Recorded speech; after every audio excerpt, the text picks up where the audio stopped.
Nós temos hoje, conforme previsto, uma certa dificuldade de público, né? Porque há vários fatores conspiratórios, a gripe talvez seja o mais importante, depois temos aí o tempo ruim, temos aí umas férias diferentes aí também, com essa história que inventaram, bom, enfim. A verdade é que nós vamos ter menos pessoas hoje, e sob um certo ponto de vista é muito bom, porque esse é talvez o mais complicado de todos os livros que nós teremos em todo o curso, e por ser talvez o mais complicado de todos os livros, ele exigirá um pouco mais de atenção aqui. Não é? Vocês logo saberão por quê, não tem nada de impossível, embora há muito pouca gente que tenha de fato feito um esforço interpretativo correto disso, e é um livro muito conhecido, muito falado, e como costuma acontecer com as coisas muito conhecidas e faladas, é pouco lido na prática. São desses livros de que se fala sem se ler, não é? E não há portanto muito critério nisso. É claro que isso sempre é um problema, você fazer essas pesquisas entre os especialistas, entre os críticos, para saber quais são os melhores livros do século. Esse livro já ganhou diversas vezes o primeiro lugar como o mais importante livro do século XX. E isso, embora não se possa confiar nisso cegamente, não se pode também dizer que essa informação seja relevante, não é? Quer dizer, o fato de que esse livro ganha prêmios assim, desse jeito, tem essa autoridade toda, não deve ser gratuito, deve ter alguma coisa nele, de fato tem, com a qual nós vamos aqui certamente nos divertir hoje. Esse é o 68º livro, não é isso? 68º livro do programa SESI, Expedições pelo Mundo da Cultura em Curitiba. Esse programa não é um programa de literatura, é um programa de cultura, logo não está interessado em questões de natureza formal da obra. Esse programa não exige a leitura prévia da obra, embora a incentive imensamente. No caso de hoje, nós vamos ler a obra inteira, porque o poema todo tem 433 linhas. Vamos ler todas elas, está todo transcrito aí na página, vocês viram, 100% do poema está aí. Não é? Então não há nem questão de fazer resumo aqui, não houve nenhum resumo, porque o poema foi totalmente transcrito. O poema na verdade era o maior do que isso, tinha o dobro, mas o Ezra Pound foi o mentor intelectual do T.S. Eliot, que foi o primeiro sujeito que leu a poesia pronta e achou que havia muitas partes que eram supérfluas, estavam sobrando, e cortou metade. Ele, humildemente, ele topou, né? Ele aceitou e fez muito bem, porque eu tenho a impressão que o poema já é suficientemente complexo para que nós tivéssemos ainda mais, além do que está aí, né? Ainda por cima tivéssemos mais 400 páginas. Talvez o Ezra Pound tenha tido toda a razão. Esse programa acontece também em 4 cidades do Paraná, em outras 3 cidades do Paraná, sempre patrocinado pelo SESI, que são Londrina, Paranavaí e Toledo. Ele acontece independentemente de qualquer patrocínio na cidade de São Paulo, na mesma base em todos os lugares. Em todos os lugares nós temos reuniões de 4 horas, que tem a mesma estrutura que vocês conhecem aqui. A diferença é que o programa de Curitiba é o programa mãe, é o primeiro programa, o programa onde os livros são feitos pela primeira vez. Como nós estamos aqui abrindo uma frente nova hoje, eu queria muito que vocês olhassem comigo um pouquinho a cronologia do autor, porque o autor aqui nesse caso é importante. Thomas Stearns Eliot, com um L só, né? Nasce em 26 de setembro de 1838 em St. Louis. St. Louis é a capital da cerveja nos Estados Unidos. Budweiser é uma região de colonização alemã muito forte, com muitas e muitas cervejarias como consequência disso. Numa família de imigrantes ingleses da Nova Inglaterra, pertencentes à igreja unitária, e as simpatizantes de assuntos culturais. A Igreja Unitária é uma igreja protestante que é inimiga da Igreja Anglicana. A Igreja Anglicana, vocês têm uma ideia, né? É a Igreja Católica que foi desmembrada de Roma. Portanto, a Igreja Anglicana manteve muitas características próximas do catolicismo. Ela é muito mais, a Igreja, digamos, não católica, mais parecida com a Igreja Católica é a Igreja Anglicana. Ela já existia, era uma parte da Igreja Católica, e ela foi desmembrada, foi tornada independente, digamos assim. E essa Igreja Unitária é uma igreja que, por exemplo, não aceita o mistério da Trindade, não aceita a ideia de que Deus possa ser composto de Pai, Filho e Espírito Santo. Portanto, ela é, digamos, doutrinariamente diferente. A família do T.S. Eliot era uma família de ingleses que moravam na Nova Inglaterra, andou indo então lá para aquela região mais para o oeste, para fundar igrejas unitárias. É por isso que o pai e a mãe dele acabaram nascendo lá. Não é? O pai, pelo menos.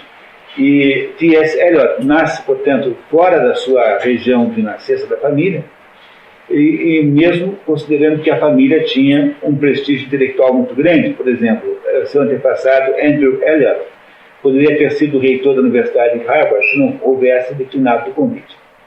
O avô de Thomas havia mudado para Missouri para instalar a igreja. Seus pais, Henry Ware Thomas e Charlotte Chauncey Stearns, ligados à atividade industrial, tiveram 7 filhos.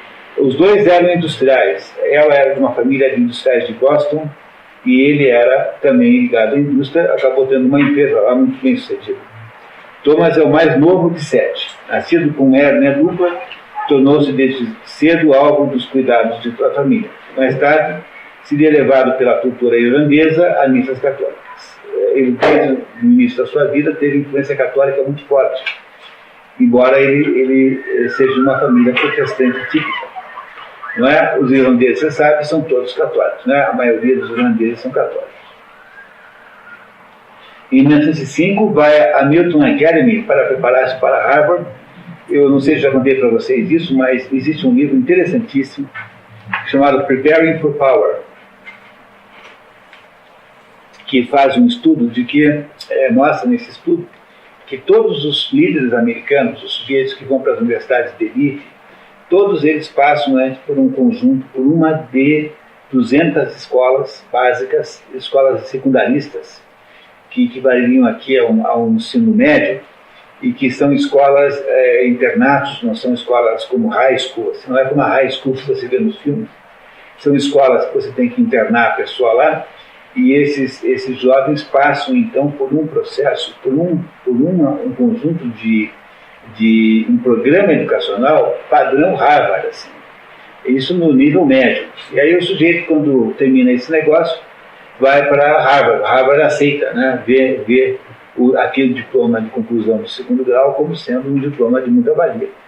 Toda a elite americana passa por essas escolas, que são escolas preparatórias para a universidade, que são escolas, de modo geral, privadas, não são públicas, e por uma dessas é que o T.S. Eliot andou, né, no final da sua primeira juventude, digamos assim. De fato, em 1906, ele entra em Harvard, estuda literatura e filosofia, e estuda com Irving Babbitt e George Santayana, 2 famosos intelectuais americanos. Diploma-se em 9 com letras clássicas. Vai para a França, começa 2 anos de estágio na Sorbonne, estudando literatura francesa sob a condução de Alain Fournier. Em 1911, interessa-se por línguas orientais, faz estudos de literatura sânscrita e filologia indiana, e em 13 ocupa um cargo como assistente de um curso de filosofia em Harvard. Em 14, estabelecido em Londres, T.S. Eliot não queria mais morar nos Estados Unidos, ele passou a ter uma espécie de horror aos Estados Unidos, à medida que o tempo passava. Ele se achava completamente fora de lugar, ele achava que ele era parte de uma elite intelectual. Os seus bisavós, né, trisavós, haviam vindo da Europa, e ele queria mesmo era ser europeu, tanto é que ele irá virar cidadão britânico mais tarde. Então, você pega qualquer dicionário de literatura e estará escrito assim: T.S. Eliot, British writer, né, of American Origin. Quer dizer, ele é considerado um escritor inglês de origem americana. Não é mais considerado escritor americano.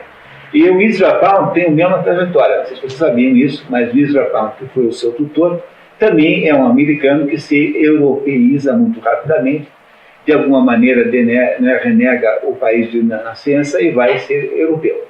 Esses dois são os dois casos mais interessantes disso. Né? Continuando a nossa conversa, né? Ele está já em Londres mais ou menos estabelecido e é apresentado a Ezra Pound pelo amigo comum Conrad Aiken. Mais tarde, na dedicatória de The Wasteland, T.S. Eliot definiria Pound como il melhor fabbro, o melhor artesão, em italiano, né? O melhor artesão, que é um grande elogio. Em 15, o poema The Love Song of John Alfred Prufrock é publicado por Ezra Pound na sua Catholic Anthology. Casa-se com Vivienne Haywood, da sociedade londrina, uma moça muito de alta sociedade rica, e vai trabalhar como professor no Highgate College, instituição para crianças. Abandona o emprego, não dá certo como professor e vai trabalhar no Lloyds Bank, que é um banco que até hoje existe, né? Em 17, inicia já uma vida propriamente literária. Ele vai ser editor, assistente do Egoist, que é uma revista literária, e começa a escrever artigos em revistas literárias na Europa. Nesse mesmo ano, publica seu primeiro livro, Prufrock and Other Observations. Em 18, decide morar em Londres definitivamente. Ele não é mais cidadão americano, melhor, ainda é, mas ele já desligou-se. A família não está feliz, o pai e a mãe, obviamente, né?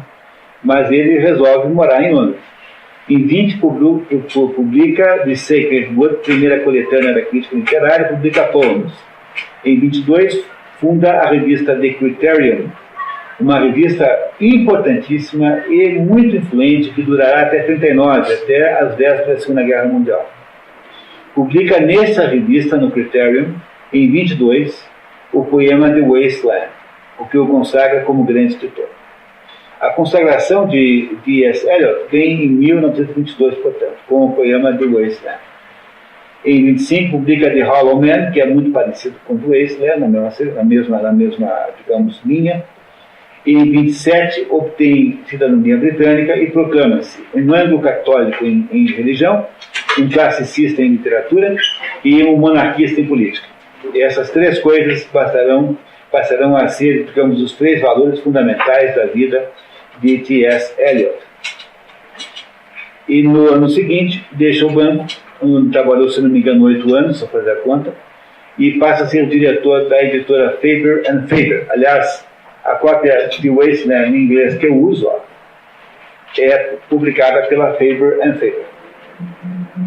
Que foi a editora onde o T.S. Eliot foi diretor. Essa editora Faber & Faber. Em 30, publica Ash Wednesday. Ash Wednesday é quarta-feira de cinzas, né? Aqui para nossa linguagem. Uma alegoria da missa católica.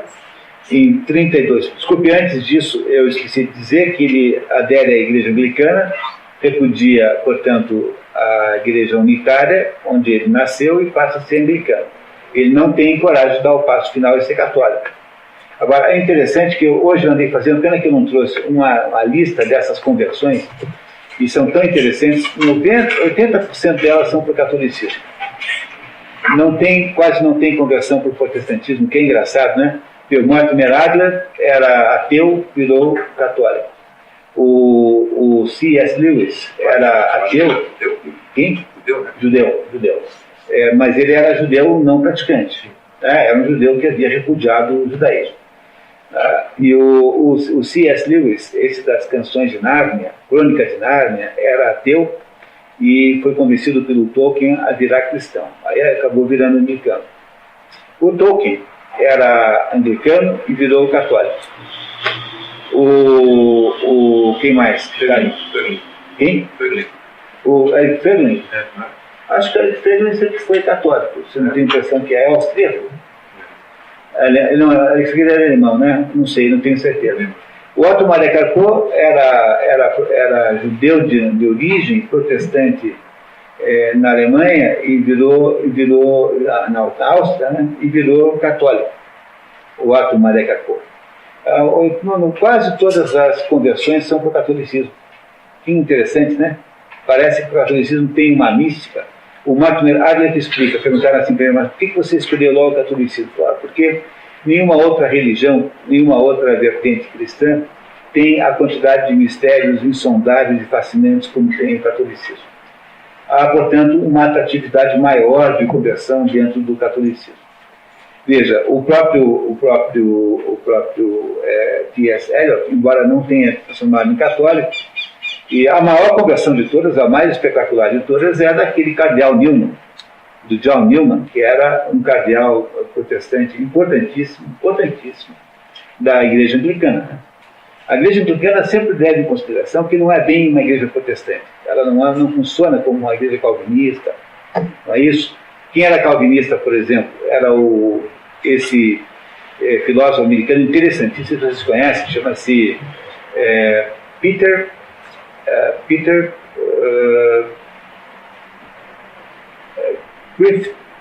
Kreeft, com K no começo. É um sujeito que se faz de Sócrates. Ele faz livros fazendo simulações de diálogos socráticos e fica fazendo questionamento, então, de personagens da história, obviamente reagindo, né, como ele acha que as personagens reagiriam. É claro que não é. Isso não é mais literatura do que ciência, né? Mas é muito interessante. Esse era calvinista e virou católico também. A maior parte dessas conversões todas aí são... Quem? Chesterton não. Chesterton era ateu. Era um sujeito, digamos assim, nihilista e que virou católico. Chesterton é católico. Não tem nenhuma dúvida. 80%, eu fiz lá uma lista de 20%, 80% virou católico. O que é uma taxa altíssima de adesão ao catolicismo. Bom, então, continuamos aqui, né? Em 30 procura Ash Wednesday, em 32 volta aos Estados Unidos como visita, não é mais americano, já é cidadão britânico, e faz conferências de Charles Eliot Norton, que aliás é parente dele. Em 33 publica The Use of Poetry and the Use of Criticism, separa-se da mulher, Liliane, que tem perturbações mentais gravíssimas. Em 34 publica After Strange Gods, que é um ensaio. Em 35 produz uma peça maravilhosa chamada Assassinato na Catedral, que conta o assassinato de São Thomas Becket. Não sei se vocês conhecem essa história. Arcebispo de Canterbury, ocorrido lá pelo século XII, por aí, em que mandaram matar pelo rei. E é um santo da Igreja Católica, naquela época não tinha protestantismo. É santo, né? Em 39 escreve a peça de Family Reunion, uma peça de apologética cristã. Em 43 publica Four Quartets, que são poesias. Em 47 morre a ex-mulher, Vivienne Haight Wood. Em 48 recebe o Prêmio Nobel de Literatura. Em 49 escreve um ensaio maravilhoso que aliás, está na lista dos nossos livros do ano que vem. Notes Towards the Definition of Culture.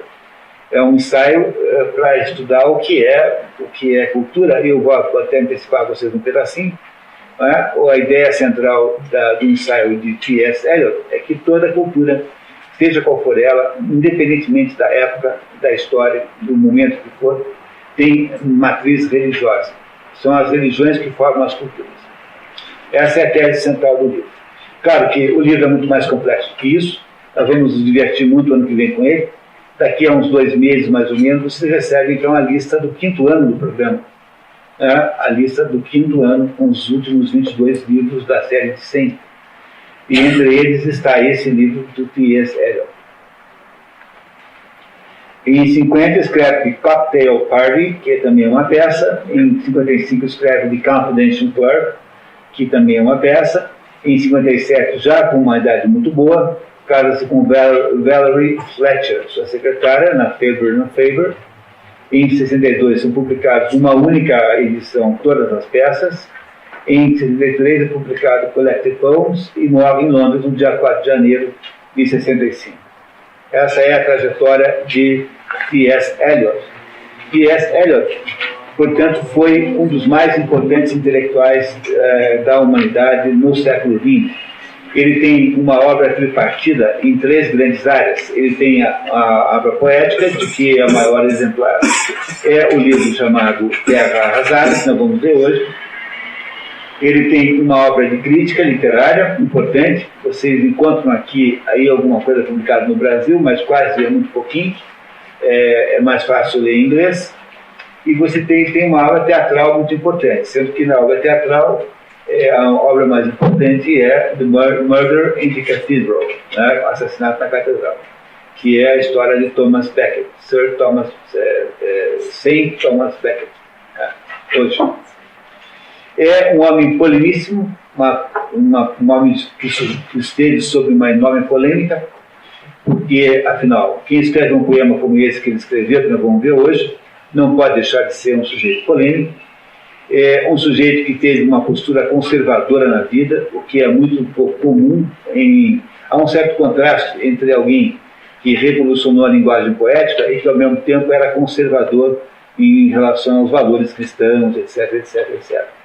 Portanto, há em torno de T.S. Eliot, uma grande resistência, às vezes, porque justamente ele é uma persona que não é muito grata nos ambientes, digamos, intelectuais típicos do século XX. Ele é um conservador, é um sujeito que não apoiava nenhuma espécie de modificação política profunda. É como vocês viram ali, né? Um monarquista. Imaginem alguém que é monarquista no século XX. Não é? Alguém que é anglo-católico, alguém que tem uma atitude conservadora em geral na vida. Isso é o T.S. Eliot. T.S. Eliot, portanto, é alguém que tem uma postura muito contrastante entre a sua carreira, sobretudo de poeta, que é uma carreira revolucionária, e a sua, digamos, o seu conjunto de convicções que parece não coincidir, não combinar com a carreira poética. Bom, mas isso é claro que é apenas uma impressão. No fundo, tudo é possível conviver com tudo. Não é? Mas é possível ser conservador e, ao mesmo tempo, ser revolucionário na literatura e também ao contrário, sem nenhuma dúvida. T.S. Eliot escreveu, portanto, esse livro aqui, que é, de acordo com alguns autores, a obra poética mais influente do século XX. Nenhuma obra poética teria influenciado tanto o mundo quanto The Wasteland. Wasteland é uma obra cujo primeiro problema é basicamente a tradução do próprio título. Aqui no Brasil, a única edição que há para vender, a única tradução que há à venda chama-se Terra Arrasada, que é essa edição aqui na Nova Fronteira, que é editado junto com os outros poemas de T.S. Eliot, porque o poema em si é muito pequeno, né? Então, todos os poemas aqui tem toda a poesia de T.S. Eliot, nesse volume aqui da Nova Fronteira, e o tradutor Ivan Junqueira, que não é um mau tradutor, não é uma pessoa ignorante, é uma pessoa até de um certo padrão aí, se não me engano foi presidente da Academia Brasileira de Letras, se eu não me engano. O Ivan Junqueira é um tradutor da obra poética toda, e, no entanto, optou por essa forma, Terra Arrasada, não é? Tem outras traduções aí, como Terra Desolada, mas, na verdade, The Wasteland significa Terra Gasta. E essa é a única tradução legítima para o título. Terra Gasta não foi escolhida exatamente porque parece menos vendável, parece menos sonoro. Enfim, Terra Gasta não parece muito... Terra Arrasada parece muito mais vendável. Do ponto de vista de marketing, é mais simpático. Agora, é claro que quando você erra nesse jeito o título do livro, você sempre tem um preço a pagar em redução da visibilidade do seu sentido, né? No caso dessa obra aqui, sobretudo, porque essa obra aqui é uma obra que tem sentidos ocultos o tempo todo. Não é isso? Quer dizer, quem quiser comprar o livro, não precisa, porque vocês receberam uma poesia inteira aí transcrita aí na frente de vocês. Todas as linhas da poesia. Quem se interessar por T.S. Eliot e quiser estudar outras poesias, há muitas outras interessantíssimas, estão nessa coletânea aqui na Nova Fronteira, um livro facílimo de encontrar, em que há 100% da poesia de T.S. Eliot. que é, digamos assim, uma das melhores do século XX. Eu, pessoalmente, não sou muito leitor de poesia, é preciso admitir isso, porque poesia exige um investimento de tempo que eu, de modo geral, não consigo fazer. A poesia é difícil de ler poesia, porque o texto narrativo, quer dizer, o texto em prosa, ele é, de modo geral, mais direto, né? Você está contando uma história, então é mais fácil de você entender. Poesia não, poesia exige que você compreenda aquilo pelo caminho da musicalidade. Entre os truques que o Mortimer Adler ensina a se ler poesia, jamais se lê poesia em voz baixa. Primeira coisa, nunca lê poesia em voz baixa.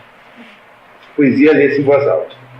Segundo lugar, você tem que ler poesia tentando, mais do que entender o que ela está significando, tentando entender o sentido que está implícito na sua musicalidade. Não é? De acordo com a poesia, ela implica num determinado o modo, a sonoridade da poesia, se você lê em voz alta, acaba te dando uma porção de indicações sobre o conteúdo que ela traz. E é por isso que ler poesia é mais difícil que ler prosa. Por causa disso, né, é que eu não sou um leitor de poesia sistemática.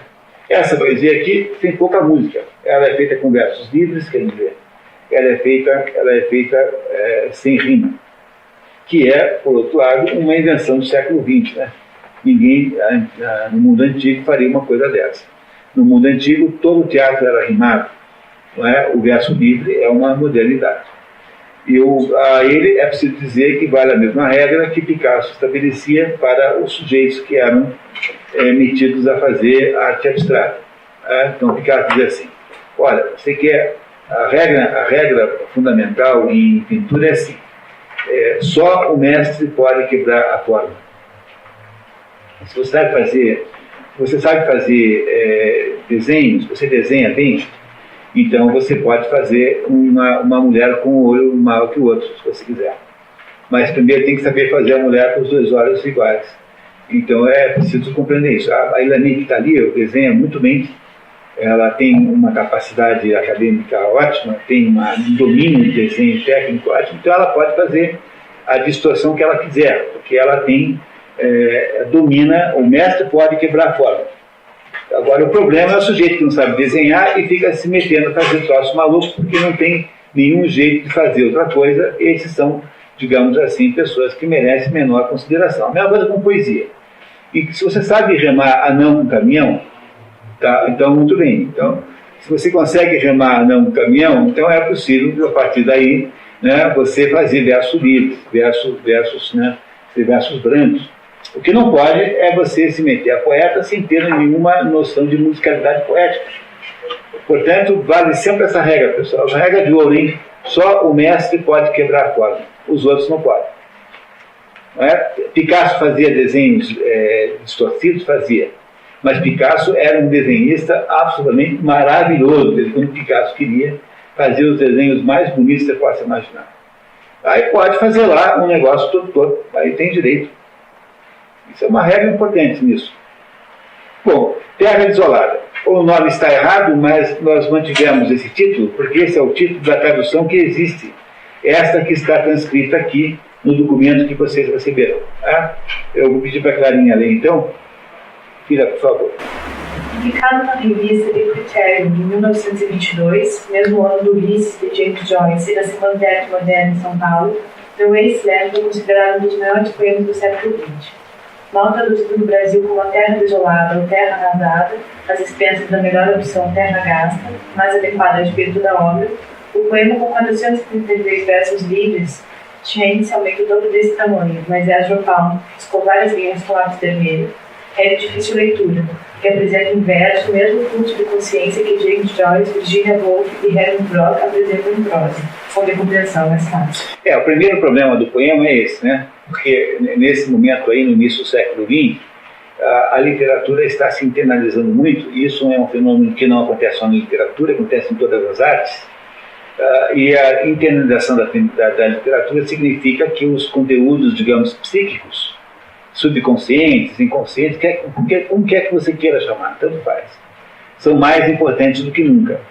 Logo, começa uma determinada linha de literatura em que o sujeito tenta colocar o que a consciência dele está saindo. Há até uma escola chamada Dadaísmo, por exemplo, que leva isso ao paroxismo, criando até mesmo a ideia de que é preciso ter até mesmo um automatismo. Tudo que demora mais do que um segundo para pensar não deve ser posto na obra, porque já é alguma coisa intermediada pela razão, enfim, pela censura, pelo superego, enfim, o que for, tanto faz.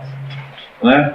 E há nesse momento, então, essa tendência o autor colocar na obra os seus pensamentos, né, aquilo que lhe veio da cabeça. Quem faz isso muito bem é Marcel Proust, mas Marcel Proust faz isso de modo organizado, porque na verdade ele é uma espécie de joalheiro da consciência, né? Marcel Proust não te dá nó na cabeça, ao contrário, aquilo é de uma beleza cartesiana incrível. Quem faz isso desorganizadamente, ou pelo menos não desorganizadamente, mas caoticamente, é James Joyce, no Ulisses. Não é? James Joyce leva esse processo a tal ponto que quando chega no Finnegan's Wake, ele transforma o próprio inconsciente em fonte pura de expressão artística. Não é? No Ulisses há ali alguns momentos em que ele faz ensaios de fluxo de consciência, mas há um livro da Virginia Woolf chamada Mrs. Dalloway, que é um livro muito bem feito, muito bonito, e em que ela mostra como é que a mente de uma pessoa dessa Mrs. Dalloway funciona durante 24 horas, mais ou menos, com todas aquelas espontaneidades, com todo aquele processo de espontaneamente produzir materiais literários. Isso, em poesia, é muito dificultoso, porque aí na poesia nós temos que saber quando é que está se tratando disso. E aí o trabalho de desvendar esse ponto é maior. Essa é a primeira razão pela qual essa obra é difícil de ler, por causa da técnica do fluxo de consciência.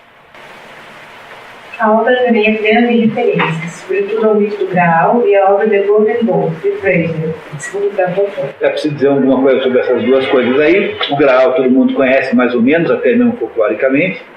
O Graal é um mito muito poderoso, muito forte, e está associado com o cálice em que Jesus teria bebido o vinho na última ceia. Há uma mistificação extremamente torta desse assunto, né? Porque procura-se um certo cálice, há, digamos, a ideia subjacente atrás dessa ideia, e que é um cálice perdido em algum lugar. E esse cálice estaria na Escócia, em algum lugar assim, ou talvez na Espanha, ninguém sabe. Se é verdade que José de Arimateia, que era parente de Jesus, ele recolheu o sangue de Jesus cortado, o sangue que saiu do ferimento feito pela lança do Longinos, que é um soldado romano que feriu Jesus no flanco. Ele recolheu o sangue de Jesus ali e esse cálice foi mandado embora, foi sumido, nunca mais foi encontrado. O mito do Graal foi explorado por muitas e muitas obras, todas elas muito fantasiosas, porque no fundo só tem cabimento você se importar com isso de um ponto de vista meramente simbólico. O que o mito do Graal significa? Quer dizer, o fato de que o cálice foi mandado para a Europa. Isso foi mandado para a Europa. E lá na Europa ele foi desaparecido, está desaparecido até então. É apenas uma simbologia para dizer que o que o Graal representa é a incorporação ao cristianismo do que havia sobrado de tradições saudáveis das religiões célticas. Porque aqueles povos norte-europeus tinham lá suas tradições religiosas. Vocês lembram do Mago Merlin? Aquele negócio do Mago Merlin, essas personagens que viraram personagens de Walt Disney, né? Eram personagens reais. Havia lá, portanto, uma série de ritualísticas célticas. Não é? E essas ritualísticas célticas já estavam desaparecendo porque os celtas já haviam sumido como civilização. Então havia lá uns resquícios disso e esses resquícios foram incorporados ao cristianismo. Logo, o mito do Graal é apenas uma simbologia para dizer que há uma origem cristã, houve digamos, uma revitalização cristã nas religiões norte-europeias. Aqueles ditos bárbaros norte-europeus, que tinham suas religiões originais, misturaram o cristianismo aquilo tudo e obtiveram dessa mudança, dessa mistura, um cristianismo europeizado, norte-europeu, que foi possível, então, implementar e produzir uma revigoração das suas próprias tradições religiosas. Esse mito do Graal é citado aqui várias vezes, depois a gente vai ver. E o outro, há esse livro do Fraser, chamado Golden Bough, que é um livro que foi, chama-se, em português, chama-se o Ramo,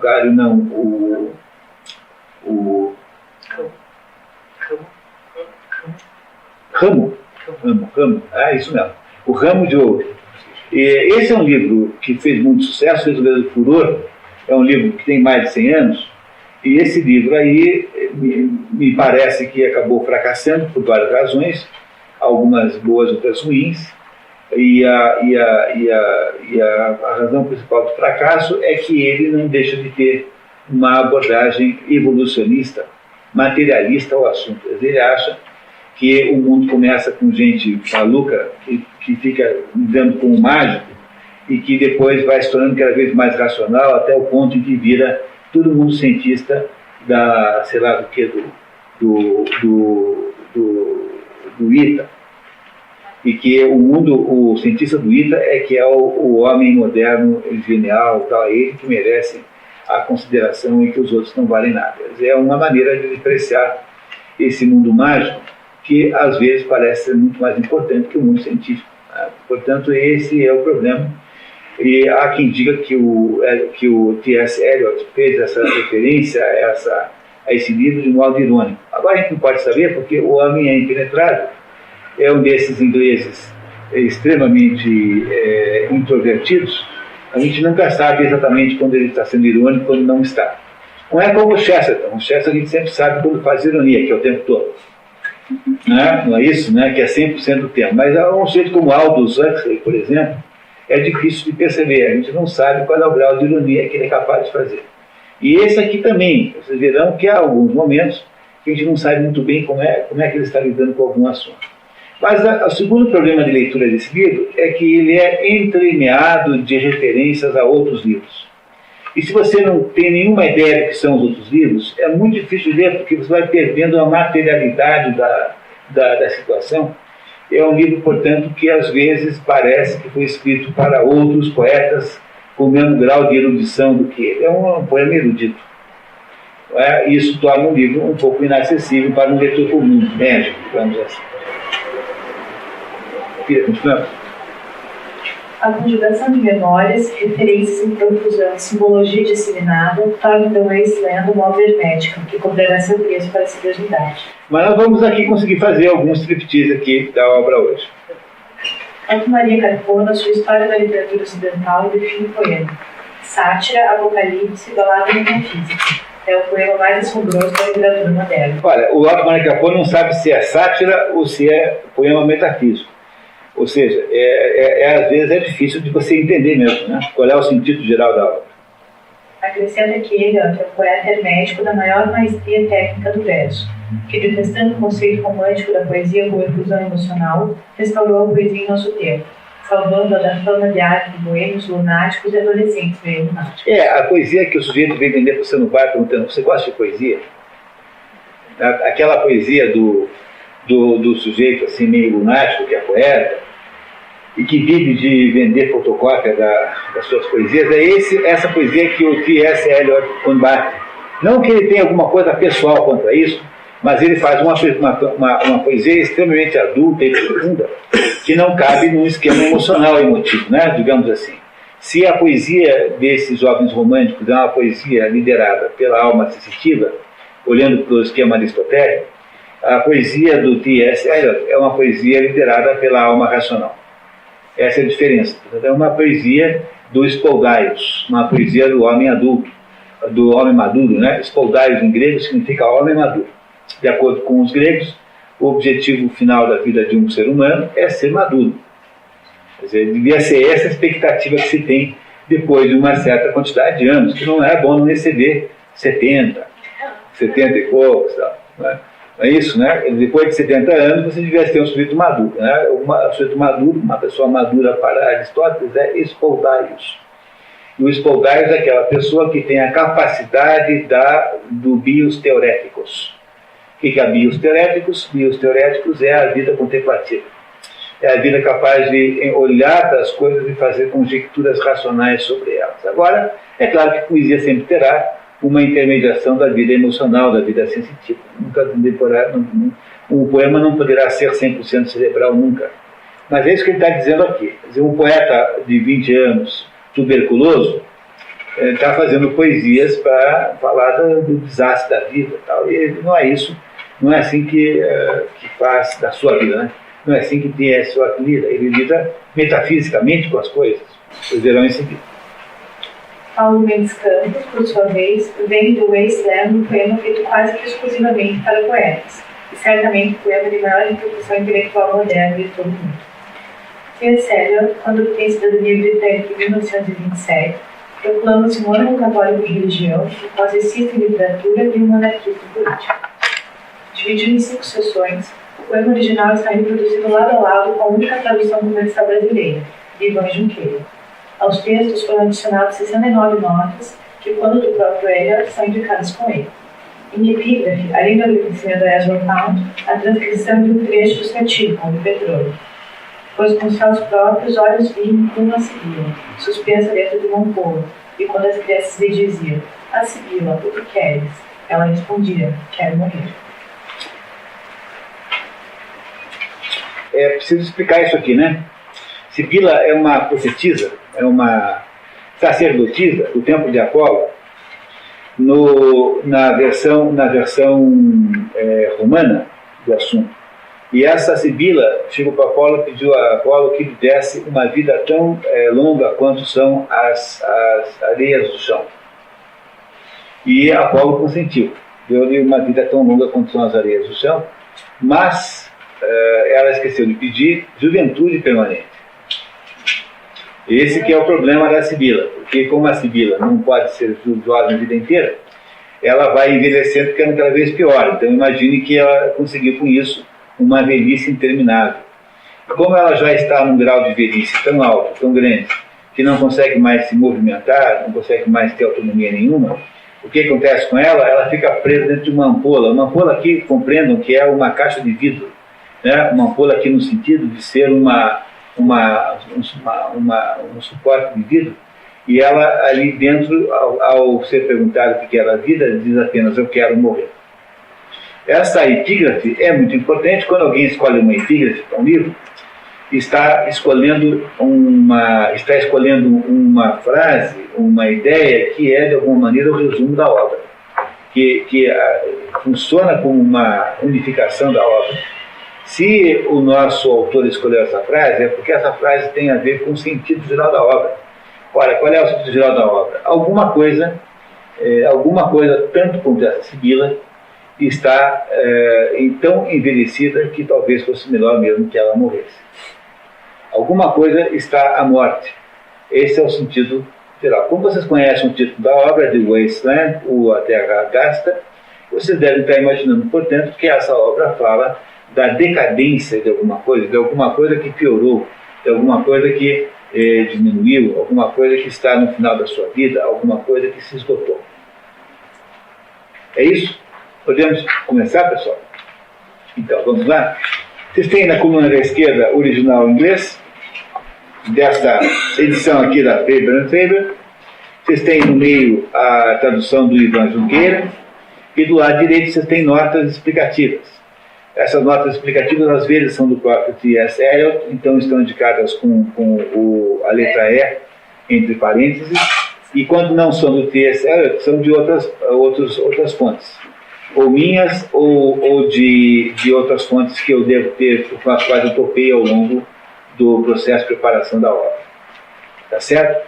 Há um pupurri de línguas, de vez em quando aparecem expressões de outras línguas, estão sempre traduzidas essas expressões quando aparecem, portanto, nas notas. Logo, não há porque também a gente ficar muito preocupado com isso. Tá bem? Começamos, então? Vamos lá. Então, a obra é dividida em 5 pedaços, 5 partes. A primeira chama-se O Enterro dos Mortos. A Clarinha vai sempre ler. Você prefere que ela leia o inglês ou o português? Não sei. Então a Clarinha vai ler sempre em português, no meio, né? E aí o problema é que essas notas aí, elas não estão identificadas exatamente em que ponto da linha estão, porque são notas que às vezes referem-se a 2 linhas inteiras. Portanto, é preciso que vocês talvez acompanhem as notas sozinhos, né? Se a Clara talvez precisasse entender um pouco mais devagar hoje. Que tal? Vamos lá então? A primeira linha é a mais famosa do poema, tornou-se uma dessas frases que são citadas sistematicamente. April is the cruelest month. O abril é o mais cruel dos meses. Para quem não está fazendo a conta, né? Abril no hemisfério norte, que é onde esse poema foi escrito, é o início da primavera, marca a primavera. Que marca o outono, lá marca a primavera. Logo, o poema começa com um enigma. Por que é que a primavera seria cruel se para lugares onde o inverno é muito rígido? Imagine um lugar como a Inglaterra, onde o inverno é rígido, e não é apenas um inverno rígido, é um inverno que está procedendo uma guerra muito grave, que foi a Primeira Guerra Mundial, portanto deve ter sido muito sacrificado o inverno lá, e apesar de tudo, apesar de que o inverno é em princípio, que a primavera em princípio é bem fazeja, né? É bem-vinda, o autor acha que abril é o mais cruel dos meses. Já vamos entender por quê, tá? Vamos lá. Abril é o mais cruel dos meses. Germina lilazes da terra morta. Mistura memória e desejo. Aviva agônicas raízes com a chuva da primavera. O inverno nos agasalhava, envolvendo a terra em neve desventada, nutrindo com secos tubérculos o que ainda restava de vida. Ponto, paramos aí um pouquinho. Entenderam alguma coisa? O que vocês acham? Não é muito fácil de entender isso, viu? Em primeiro lugar, não tem que ninguém ficar com vergonha por não estar entendendo nada. Tá? Primeira coisa, tá? Então vamos deixar disso, tá? Então o fato de que você pode ler 5 linhas, não entender nenhum sentido, não tem a menor anormalidade, é difícil mesmo. Não é? Eu já li esse poema aqui 15 vezes, não é isso? Tenho 15 vezes de adiantamento com relação a vocês. Já apresentei esta interpretação em outros lugares que não aqui, né? Portanto não é inédito. Não foi em expedições pelo mundo da cultura, mas em outras circunstâncias. Então, o problema de ler poesia é esse, que a gente, ao ler poesia, precisa se deixar mais ou menos embriagar pelo ritmo, pela linguagem, pelo som. Por isso que poesia é difícil traduzir, porque nem sempre essa transposição é capaz de dar o mesmo sentido, não é? Mas aqui você tem assim, né? Você tem uma espécie de lamento, não é? Abril é o mais cruel dos meses, germina lilazes da terra morta, mistura memórias e desejo, memórias é passado, desejo é futuro, aviva agônicas raízes, agônicas vem de agonia, não é? Porque agonia é morte, com a chuva da primavera, o inverno nos agasalhava, no inverno nós tínhamos feito um plano de proteção pessoal, ficávamos quentinhos, envolvendo a terra em neve desmembrada. Desmembrada no original está forgetful, né? Cheia de esquecimentos, nutrindo com secos tubérculos o que ainda restava de vida.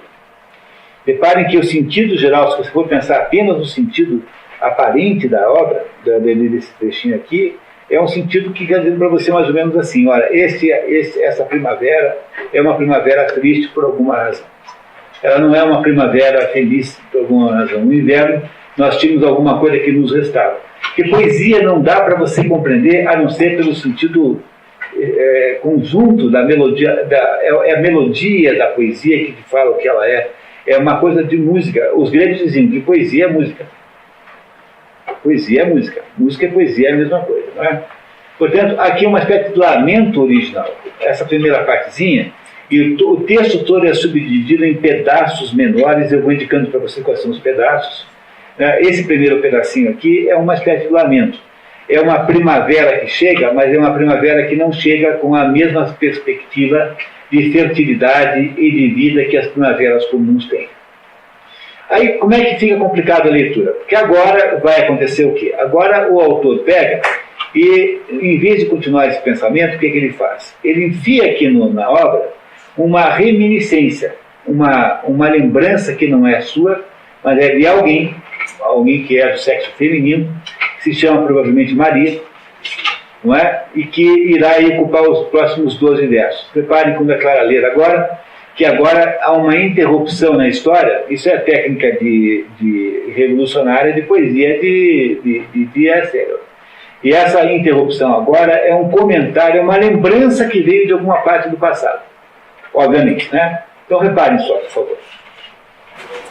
O verão nos surpreendeu, saindo do Starnberg como um aguaceiro. Paramos junto aos pórticos e ao sol caminhamos pelas areias do Hofgarten. Tomamos café e por uma hora conversamos. Wir gar kein Russen, estamos Litauen, Deutsch.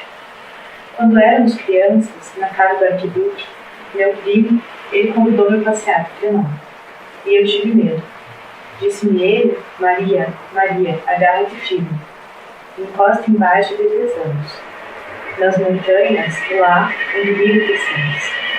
Irei muito à noite e viajo para o sul durante o inverno. Pronto, isso que está aí é um parênteses, pessoal. Entenderam? Que isso que daí não tem ligação com o primeiro pedacinho.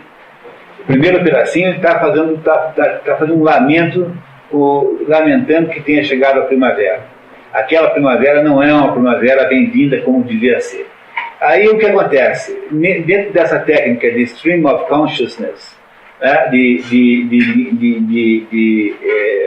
corrente de consciência, ele aqui enfia uma observação que uma mulher faz, dizendo que ela, tá vendo, o verão nos surpreendeu, ou seja, nós estávamos com um aguaceiro, quando estávamos nesse lago, Starnberger See é um lago assim pertinho de Munique, como um pouco mais longe que o Parque Barigui, digamos, em Curitiba. Paramos junto aos pórticos e ao sol caminhamos pelas aleias do Hofgarten, que é um parque, uma espécie de parque maravilhoso que tem em Munique. Tomamos café e por uma hora conversamos. Aí aparece um negócio assim, bin gar keine Russen, stammt aus Litauen, ich Deutsch. Que significa o quê? Eu não sou russo, sou filho da Lituânia, alemão da gente. Tem que ser tudo feminino. Eu não sou russa, eu sou filha. Não, porque não é ela quem está dizendo. Mas curtinho. Aqui tem que Ah, sim, o russo está, enfim, tá, é verdade. Tá, é isso, tá, é verdade, a Constância tem razão.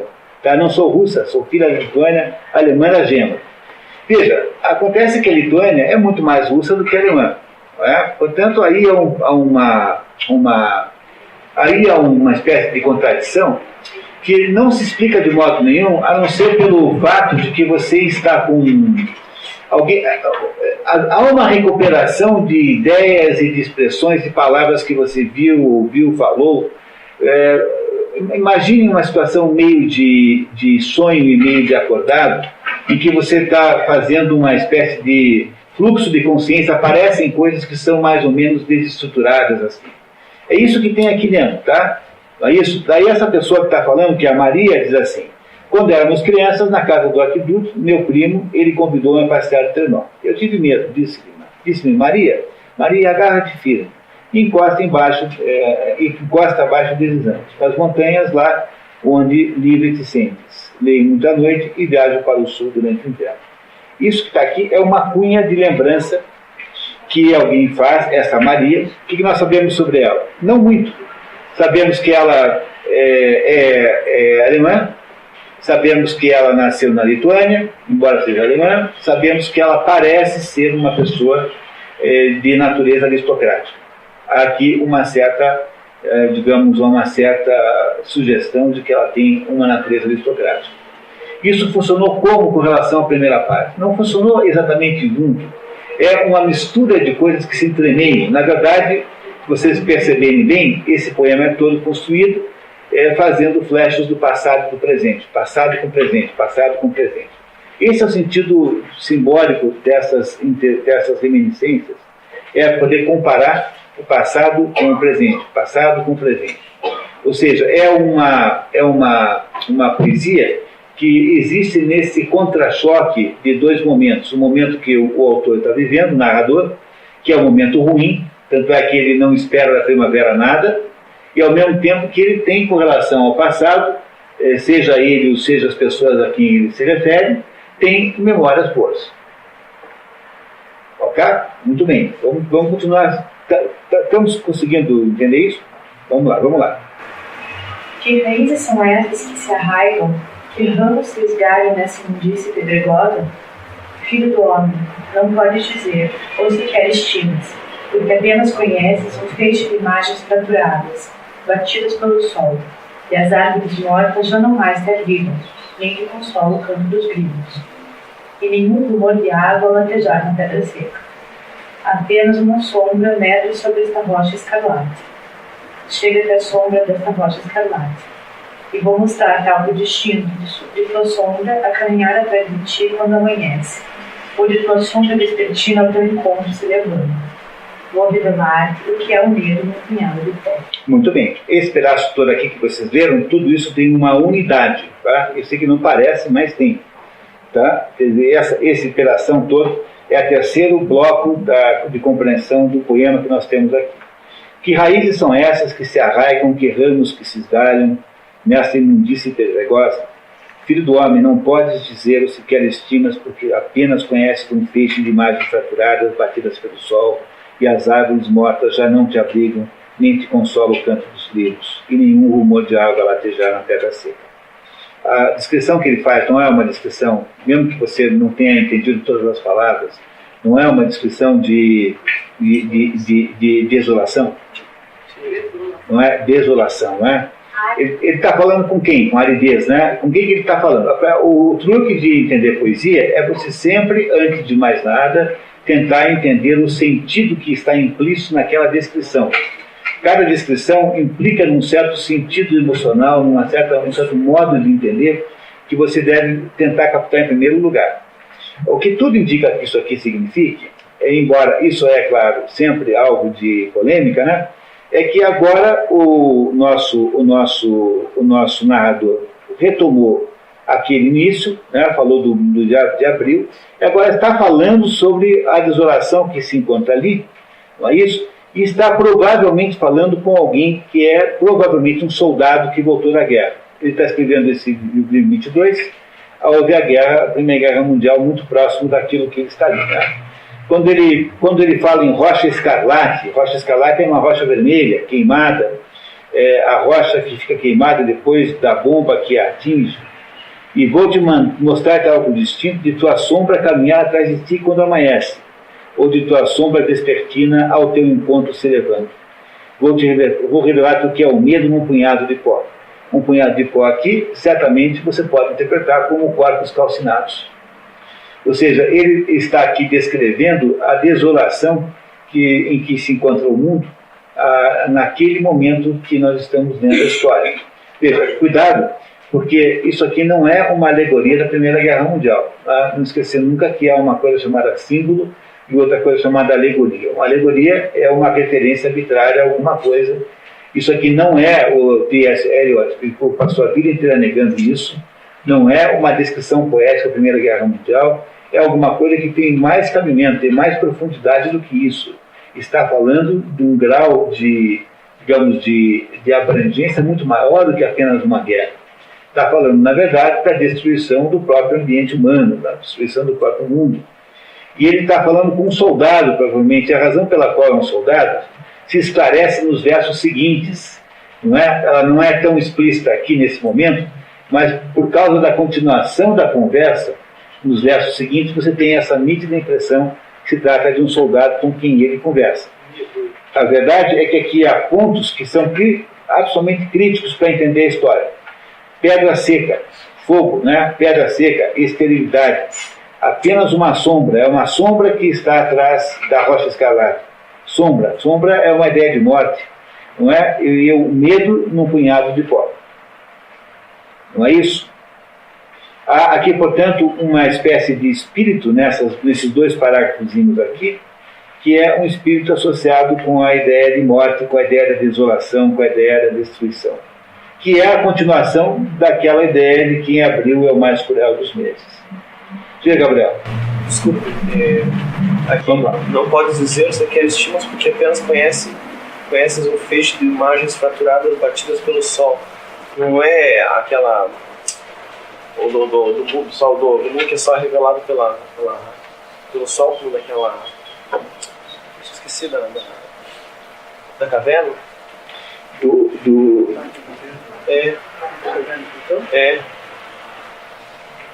O que parece é que ele está falando com alguém jovem que conheceu o mundo pelas imagens fraturadas, ou seja, ele só viu destruição. Essa que parece ser a ideia aqui. É que o interlocutor do narrador é alguém que só conhece as fraturas do mundo, não conhece o mundo intacto, o mundo perfeito. Só conhece o que sobrou do mundo destruído e arrasado. Parece ser esse o sentido aqui que ele quer dar a isso. Reparem aí do lado direito que há duas menções bíblicas, tá? Há duas menções bíblicas. E se você for ler esse Ezequiel, você encontra de fato ali algumas referências claramente a essas duas menções. E agora, quando a gente termina de o punhado de pó, que tem um sentido aqui provavelmente de corpos calcinados, começa agora, pequenos versos alemães que vêm da obra Cristão e Isolda. Cristão e Isolda, vem daquele pedaço da história em que a Isolda está voltando para a Irlanda, não é? Que é, aliás, onde ela é originária. E esta volta para a sua terra é, em princípio, uma volta positiva e uma volta desejada, não é? E é por isso que o trechinho que está aqui, de Cristão e Isolda, e vocês verão, né, que vamos ler até das meias, filha, tá? Vamos lá, então. Agora vamos começar a ler aqui a poesia na página 2 e vamos à página 3. Quer ler, por favor, a página 2? Ich werde der Heimat zu, mein Lieblingsstück, wo weilest du? Que eu geralmente traduzi por o vento sopra fresco na direção do lar, minha criança irlandesa, onde você pode estar. Que é o sentido mais próximo do que está escrito aí, me parece, né? Veja, por que aqui nesse momento aparece uma coisa como essa, né? Não é? Veja, se você tem um narrador que está profundamente deprimido com a situação que ele está vendo, achando até mesmo que nessa primavera, os passarinhos não cantarão. Não teve um livro famosíssimo que inaugurou o movimento ambientalista chamado Silent Spring? Vocês conhecem esse livro? Uma ambientalista chamada Rachel Carlson escreveu um livro chamado Primavera Silenciosa, em que ela dizia o seguinte: por causa dos agroquímicos, por causa disso, daquilo, aí quando vier a primavera, os passarinhos, todos envenenados pelo DDT, não irão cantar. Essa ideia de Primavera Silenciosa, que foi produzida por... Essa mulher inaugurou o movimento ambientalista com esse livro. Vocês não lembram, vocês eram muito crianças, mas na década de 70 esse livro fez um furor. Todo mundo lia esse livro ferozmente. A Primavera Silenciosa. Foi esse livro que gerou a proibição do DDT e, como consequência, gerou a produção de milhões de mortes de malária, porque o único negócio que conseguia controlar a malária era o DDT. E aí, então, como as pessoas não fazem a relação custo-benefício das coisas, descobriram depois que a inexistência do DDT matou milhões de pessoas de malária. Bom, mas isso não vem ao caso. O que vem ao caso é que você tem aqui um narrador reclamando do mundo, reclamando do quadro que ele vê, e aí vocês lembram, né, que esse livro, que essa história, é todo o tempo intermeada com fluxo de consciência. Então o que acontece com esse narrador? De repente ele faz o quê? De repente ele tem a vontade de voltar para a sua própria terra, para algum lugar de onde ele veio, e que não era assim. Quer dizer, ele tem a vontade de voltar para uma origem, para uma fonte, que não está destruída e arrasada como a fonte em que ele está vivendo naquele momento. Não é isso? Essa é a razão pela qual ele incorpora aqui o mito de Cristão e Isolda. Mesmo porque o mito de Cristão e Isolda, como o Wagner o trabalhou, não só esse, mas como todas as outras óperas de Wagner, é o quê? É um mito de recuperação da germanidade. E, vocês compreendem bem o que Wagner fez? Aliás, eu sempre digo isso, tá? Eu não tenho meio de provar, mas eu sempre digo que a unificação alemã, entre outras coisas, ela foi possível, entre outras coisas, por causa da obra wagneriana. Porque o Wagner é que diz assim, olha, tem aqui um herói comum que é o Parsifal, né? Parsifal, né? Perceval, Parsifal, tem vários nomes. Esse sujeito aqui é um herói, esse sujeito aqui era um germânico que produziu um conjunto enorme de feitos heróicos. Aí ele cria aquela tetralogia chamada Anel dos Nibelungos, contando então a história de como é que digamos, os deuses alemães foram nórdicos, né? São nórdicos, na verdade, foram mais ou menos se moldando aquela sociedade. O que Wagner queria fazer era recuperar a ideia da germanidade, e fez isso como? Recuperando as lendas, recuperando a mitologia nórdica, que é a mitologia de Wagner, basicamente. Só que o Wagner, implicitamente, cristianizou a mitologia nórdica. Se você vai olhar uma por uma, tudo isso tem mais ou menos uma espécie de influência cristã, que é justamente a ideia do Graal. O que é o Graal? O Graal é a cristianização da mitologia nórdica. Quando o J.R.R. Tolkien escreve O Senhor dos Anéis, ele usa como base mitológica a mitologia nórdica. Não foi ele que inventou aquilo tudo. Aquelas personagens todas lá, aquelas ideias todas mitológicas já existiam de alguma maneira. O que faz o J.R.R. Tolkien? Transforma tudo aquilo em cristianismo subentendido em última análise. Portanto, a ideia do mito de Graal é essa básica. O Júlio Evola tem um livro chamado como é que é em português? O livro é O Mito do Graal, se eu não me engano. E esse livro do Júlio Evola é para basicamente demonstrar isso. Que isso que se chama de Graal é apenas o processo civilizatório de junção do cristianismo com as civilizações, ou seja, com as culturas nórdicas alemãs, né? Alemãs, suecas, enfim, inglesas, anglo-saxônicas em geral. E isso que está acontecendo aqui é a mesma coisa. Wagner, quando precisa então recuperar a ideia de que há uma germanidade que tem que ser unificada, ele faz o quê? Ele unifica os corações germânicos a partir de um imaginário comum, cria, portanto, um mito fundador. Wagner criou um mito fundador germânico para poder unificar os germânicos. Tanto é que a unificação alemã, de fato, acontece mais ou menos aí, simultânea à própria existência de Wagner, né? Eles são mais ou menos contemporâneos. Não é isso? Wagner é uma personagem do final do século XIX. A Alemanha foi unificada em 1876, por aí, 71, por aí, nessa época. Tem vários passos, né? Teve a União Aduaneira, depois teve uma porção de outras coisas. A Alemanha, tal como tal, tem pouco mais de 100 anos. A Alemanha moderna, que nós conhecemos como tal, tem 100 anos só. Antes, a Alemanha moderna, a Alemanha era uma federação de estados independentes.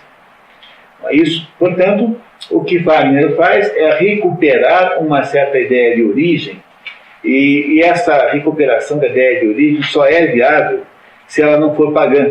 Por que não deu certo aqui com o nosso movimento indigenista? Porque aqui no Brasil tentou a mesma coisa, né? José de Alencar, esse compositor que fez aí o Guarani, que é o Carlos Gomes. Mas aqui também se achava que tinha que ter uma espécie de identidade nacional heróica para poder formatar o Brasil. Aí inventaram o mito do índio heróico brasileiro, que é o José de Alencar, é o Gonçalves Dias, é o Carlos Gomes. São todas temáticas indígenas. O problema aqui no Brasil é que na hora H, na hora em que você vai expor conteúdo, você não tem exemplos de heroísmo reais e verdadeiros. Você tem um grupo de gente muito precária, um grupo de gente que não conseguiu produzir nada relevante, não tem um único acontecimento heróico que a história tenha registrado como tal. Não é? Você tem lá um índio, o outro ficou meio folclórico, como o cacique, esse aqui em Curitiba, como é que é o nome? Esse que indicou o lugar onde fazia a cidade. Tindiquera, né? Tindiquera, mas é um pouquinho, né? É muito pouquinho para você criar um mito heróico em torno do índio brasileiro. Não deu para fazer. Não deu para fazer, mas os outros todos fizeram isso. Veja, a Espanha inventou o Fidel Campeador, não é isso? A França inventou o Roland, o cavaleiro Roland, que cujas histórias são absolutamente exageradas e completamente exorbitantes, não é? Quer dizer, o Roland não é aquilo tudo, não, mas criou-se então uma mentira enorme em torno daquilo que era para gerar um herói francês, para unificar a França, e a Alemanha foi inventar depois o Perceval, ou Siegfried.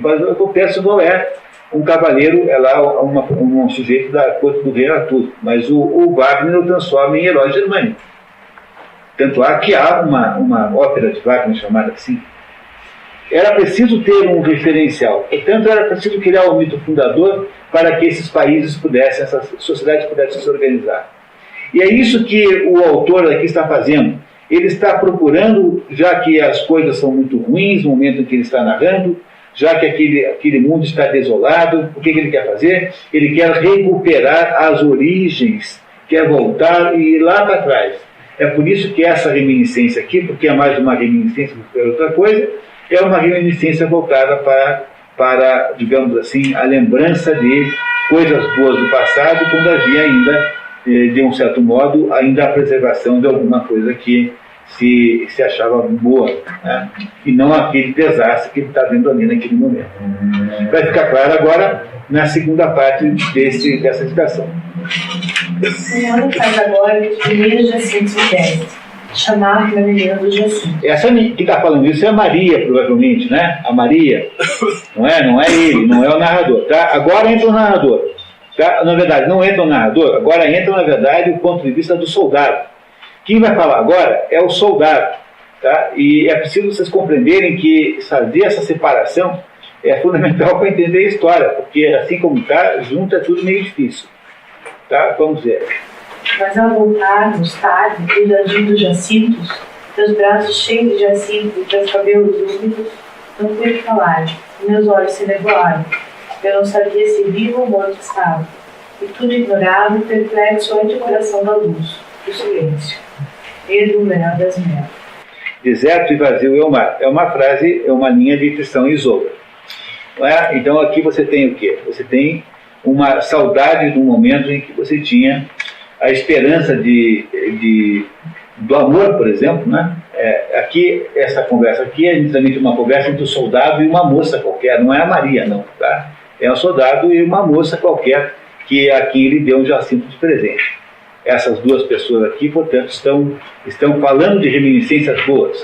E isso que era bom está completamente destruído no momento em que ele está nos mostrando, no momento em que abril chegou. Portanto, toda a estrutura dramática do poema é uma estrutura de contraponto entre um passado bom e um futuro ruim. Passado bom e um futuro ruim. Madame Sosostris, célebre evidente, contraiu e curava um resfriado. Ainda assim, é conhecida como a mulher mais sábia da Europa, com seu preto do baralho. Esta aqui, disse ela, é tua carta, a do marinheiro feliz afogado. Essas são as pérolas que foram seus olhos. Olha. Um minuto só. Quem está falando aqui é a Madame Sosostris. Primeiro é o narrador, né? Depois, quem falará é a Madame Sosostris. Mas qual é o assunto aqui? Ele mudou de novo. Do que ele está falando aqui? Ele está falando do seguinte: nesse clima de morte e de destruição que está se vendo aí, as mulheres estão esperando os maridos voltarem da guerra. Os namorados, os noivos, enfim, o que for.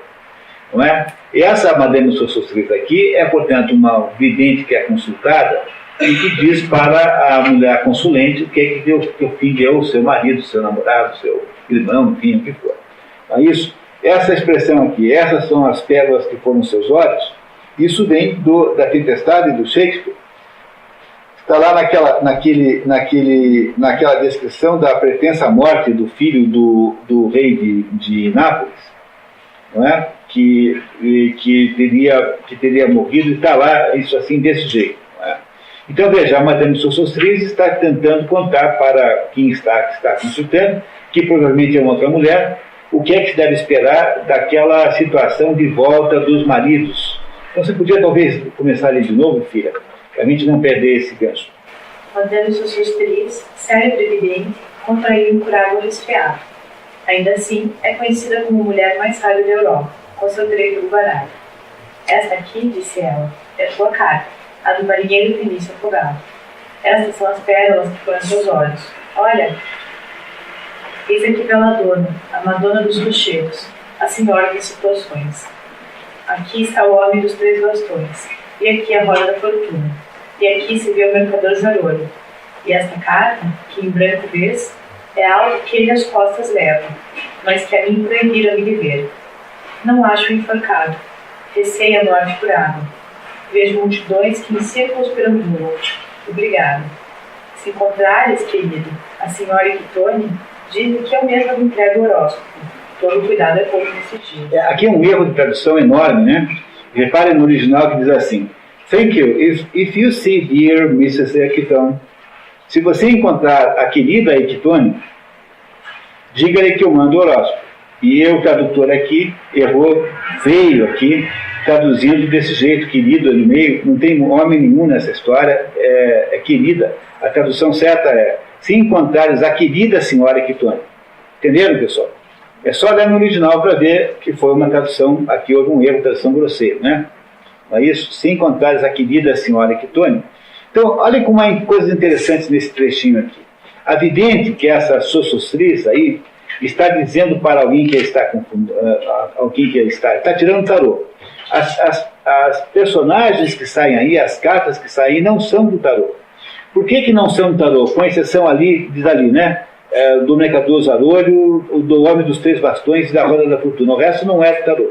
Porque, no fundo, tem um pouquinho de ironia do T.S. Eliot nesse negócio, está fazendo um pouquinho de gozação, não é? Aí diz assim: aqui se vê o mercador Zarolho, e esse sujeito não é do tarô, e esta carta, aqui em branco vês, é algo que ele leva, as costas levam, mas que para mim proibiram-me de ver. Não acho um enforcado, receia a morte pela água. Para a mulher ter receio pela morte pela água. Vejo multidões que em círculo perambulam. Talvez a mais importante frase de toda a história. O que ela vê é multidões que em círculo perambulam. Quem está perambulando em círculo está indo para algum lugar? Não, está justamente não indo para nenhum lugar. Portanto, esta vidente que é consultada por alguém, provavelmente pela mesma mulher, cujas reminiscências estão um pouquinho acima, que fala dos Jacintos, esta vidente está dizendo que está vendo para frente mais desolação, mais falta de sentido, mais morte, mais nada. Ela não vê nenhuma perspectiva de melhoria. Nesses tempos, diz ela assim, nesses dias, todo cuidado é pouco. Eu mesmo entrego o horóscopo. Muito bem. Agora a situação muda para o narrador que retoma o controle do livro, não é isso? O narrador, e falará agora peremptoriamente sobre Londres, cidade irreal. Cidade irreal é Londres, é disso que ele está falando agora. E essa ideia da Londres, como ele cita aqui, é uma inspiração do livro dentro das Flores do Mal do Baudelaire. Existe lá a expressão Fourmillante Cité, que é a cidade formigante, que é de onde ele tira a comparação com Londres que ele faz aqui. Então, uma das influências importantes desse livro é As Flores do Mal, do Charles Baudelaire. Cidade real. Sob a fuma divina de uma aurora de inverno, fluía a multidão pela ponte de Londres. É a Fourmillante Cité. A multidão é a Fourmillante, são as formigas. Eram tantos. Jamais pensei que a morte a tantos destruíra. Olha só, eram tantos, jamais pensei que a tantos a morte destruíra. Eles voltam como o quê? Fantasmas, mortos-vivos, zumbis, eles não voltam como pessoas reais. Portanto, o narrador está descrevendo aqui o que aconteceu depois da guerra, né? Que entre os problemas que ele tem que enfrentar, ou seja, entre os problemas da decadência da vida que ele tem, está o fato de que está todo mundo voltando como fantasma. Breves e entrecortados, os suspiros exalavam, e cada homem ficava o olhar adiante de seus pés. Galgava a colina e percorria King William Street, até onde St. Mary Lisbon marcava as horas, com um dobre surdo ao fim da nona badalada. Reparem que fincar o olhar diante de seus pés é olhar para o chão, né? Todos olharam para o chão. Vi alguém que conhecia e o disparar aos gritos. Stetson! Tu que estivesse comigo nas galeras de Mille, Então, a galera de Mille foi uma batalha que aconteceu no ano 260 a.C. Tá? Essa batalha de Mille aconteceu entre romanos e cartaginenses no ano 260 a.C. Então, esse narrador aqui está dizendo que encontrou um conhecido ali naquele grupo de soldados e está chama-se Stetson, e está dizendo para ele que, lembrando que eles foram colegas lá no tempo de Cartago. Depois a gente entende por quê. O cadáver que plantaste no passado em teu jardim já começou a brotar? Dará flores este ano? Qual foi a imprevista geada que o perturbou em seu leito? Conserva o cão à distância, e se é amigo do homem, ou ele virá com suas unhas outra vez desenterrado.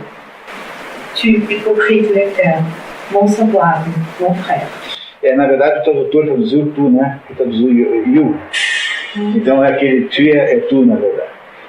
No começo da Flores do Mal, Baudelaire diz assim, diz isso para o leitor. Hypocrite lecteur, leitor hipócrita, mon semblable, meu igual, né? meu semelhante, né? Mon frère, meu irmão.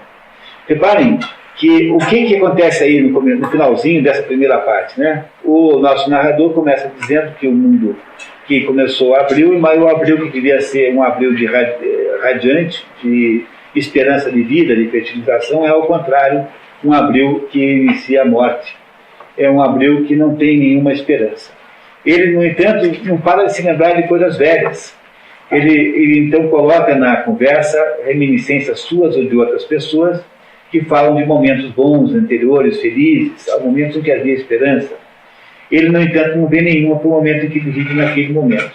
E ele, então, descreve a situação que o cerca como completamente desolada, como sem nenhuma esperança, e faz aqui, então, essa última intervenção, falando com um colega, né, com um soldado que ele conhece, primeiro dizendo para esse homem que eles foram colegas em uma guerra que aconteceu há 2.200 anos.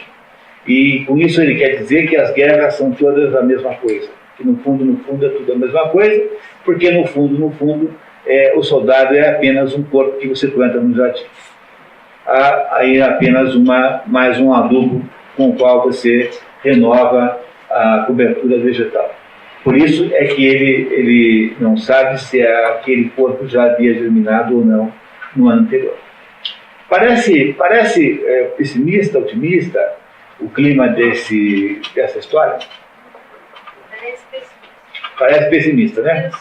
Não é um clima dramático e trágico? O Baudelaire já modernidade. O Baudelaire.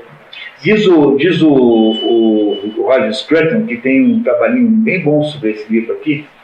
Não é um trabalhinho, tem comentários muito bons. Diz que o T.S. Eliot usou como fontes básicas de influência Wagner e Baudelaire. São essas as duas grandes fontes de influência, por razões muito diferentes, porque o Baudelaire é o sujeito que detesta a modernidade, tem horror à modernidade. Tanto é que quando o Wagner começa a produzir aquelas óperas, que hoje a gente não acha nada estranho, mas para a época eram óperas extremamente diferentes, modernas, mas veja, cuidado, hein? Eram modernas, mas não no sentido moderno que Baudelaire fosse condenar. Eram óperas que tinham uma abordagem completamente diferente, porque era uma abordagem mais ou menos civilizatória, era cosmológica, ou seja, Wagner estava inventando a germanidade. Essa condição de germânico que tem desde o sujeito que mora na Áustria, desde o sujeito que mora lá no Tirol austríaco, que mora lá na Itália, até um fulano que mora lá em Danzig, na Polônia, ou seja, numa sociedade já de um outro país. Essa germanidade tinha que ser inventada de alguma maneira. Você tinha que unificar o suíço com o habitante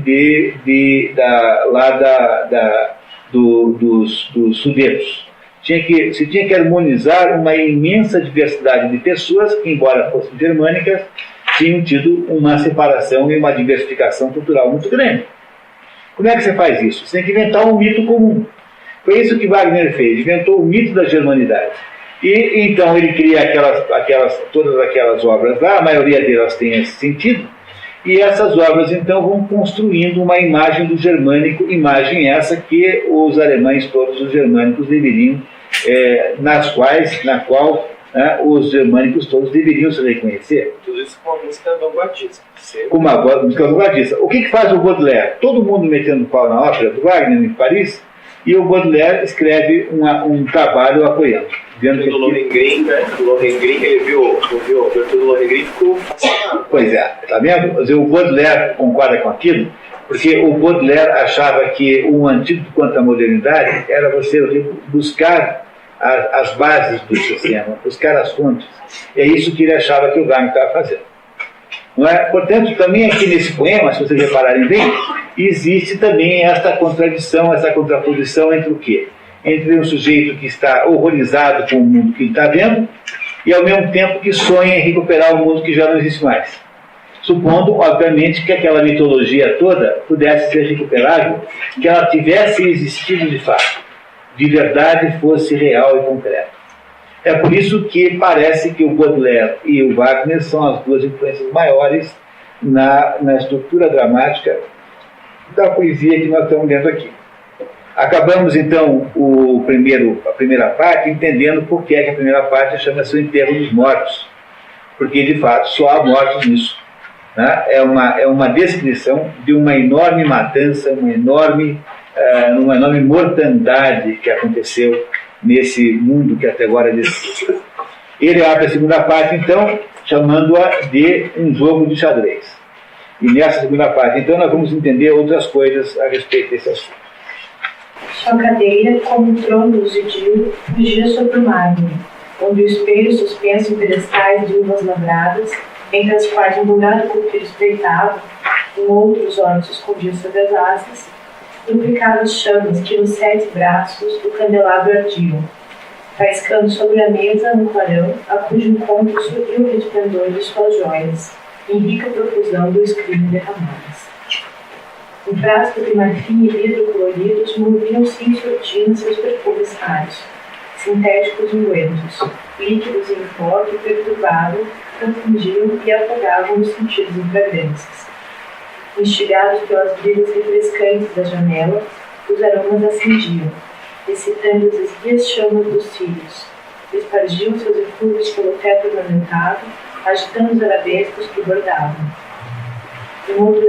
Desculpe, perdão, até aí.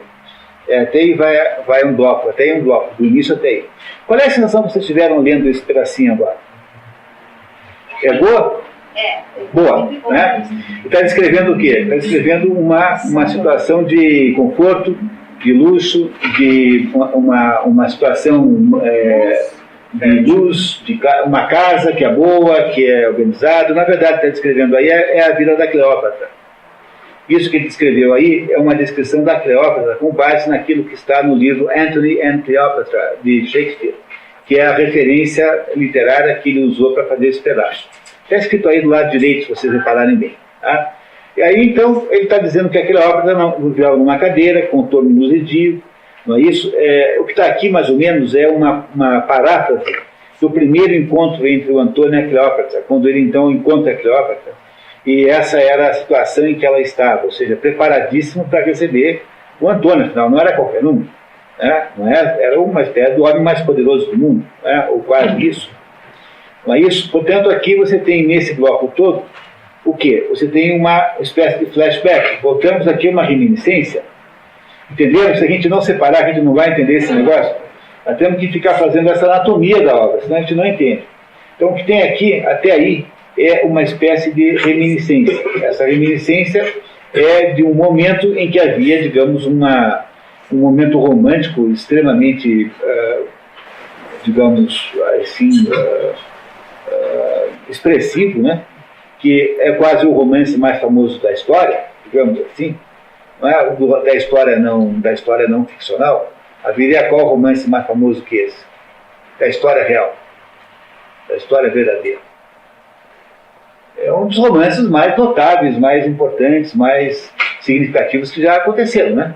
Isso não é uma coisa incrível? A egípcia, que não é egípcia, que é grega, né, casando com um imperador romano.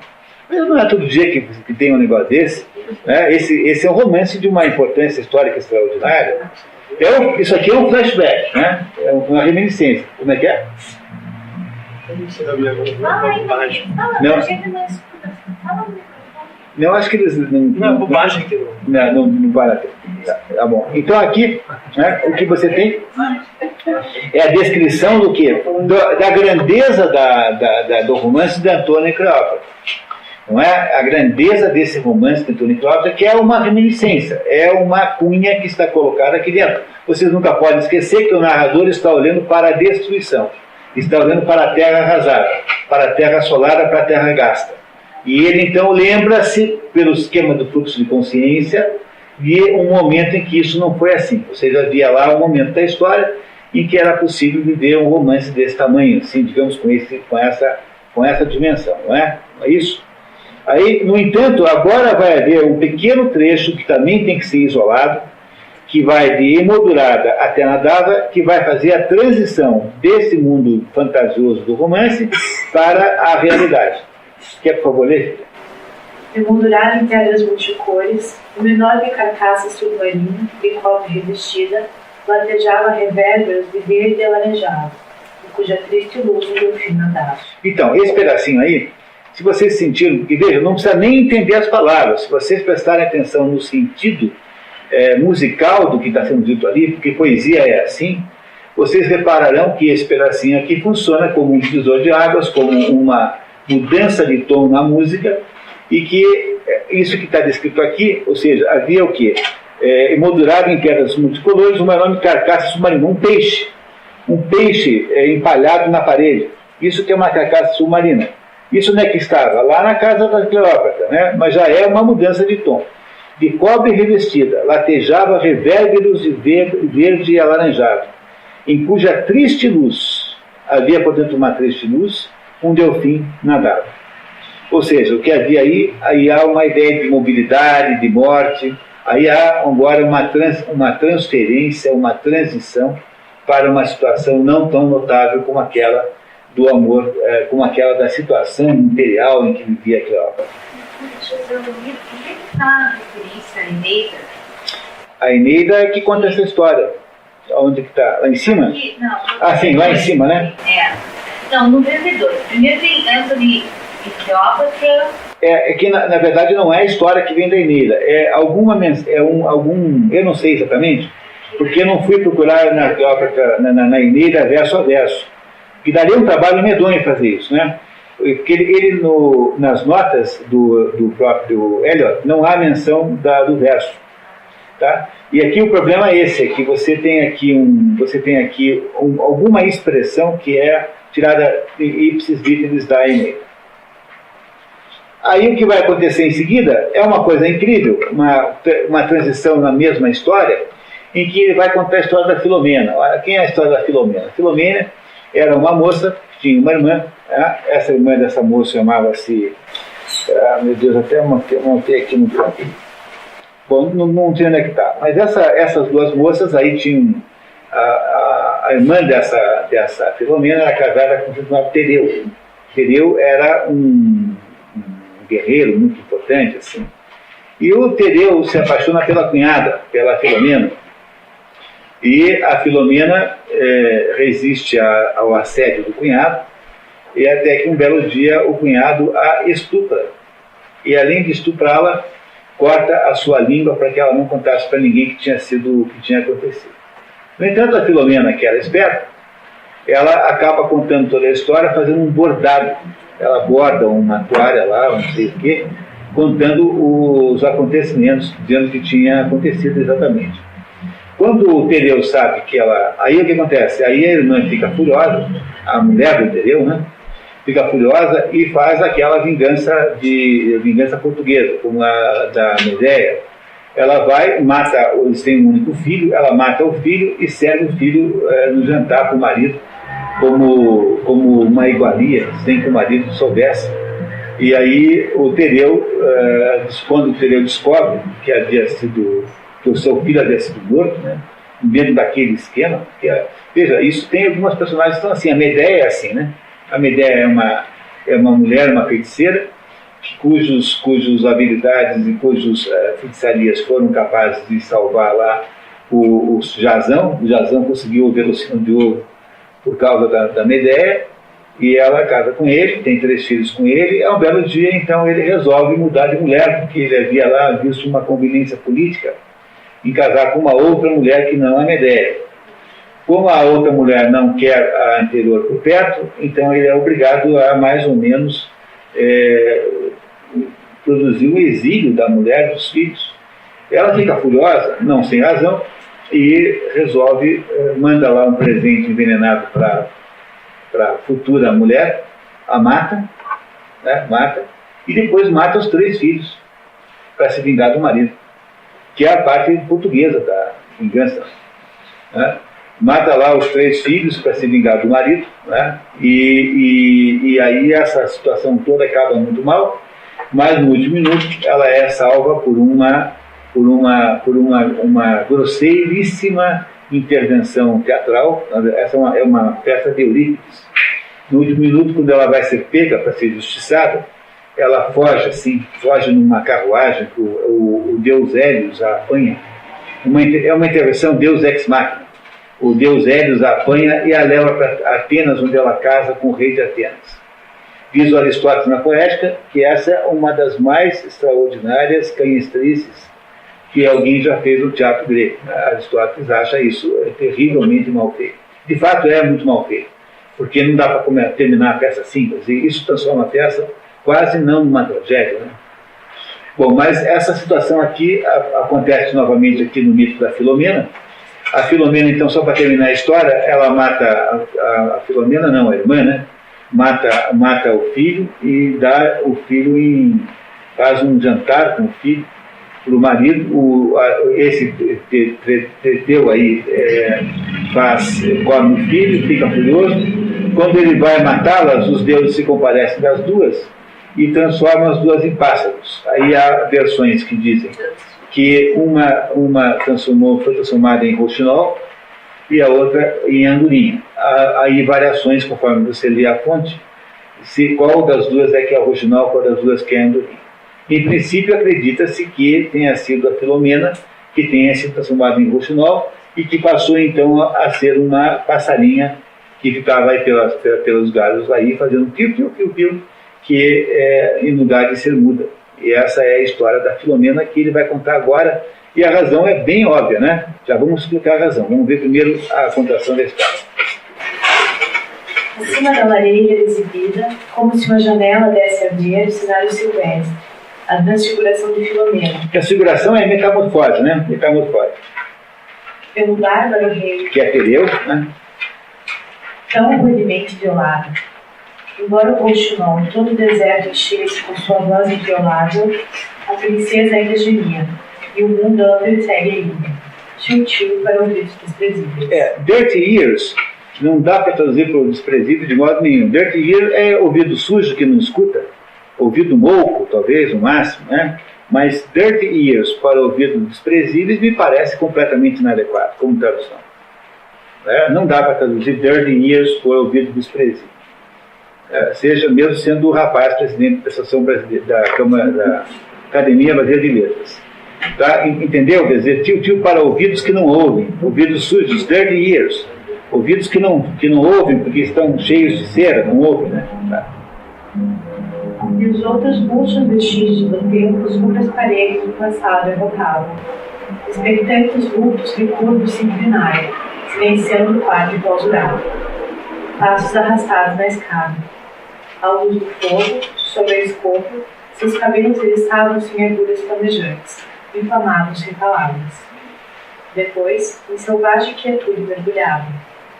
Estou mal dos nervos desta noite. Sim, mal. Fica comigo. Fala comigo. Por que nunca falas? Fala. Em que estás pensando? Em que pensas? Em que? Jamais sei o que pensas. Pensa. É óbvio que essa é uma conversa da mulher com o seu marido, né? É o que é a conversa da mulher com o seu marido, porque do mesmo modo que a Filomena não fala mais, também o homem não fala nada.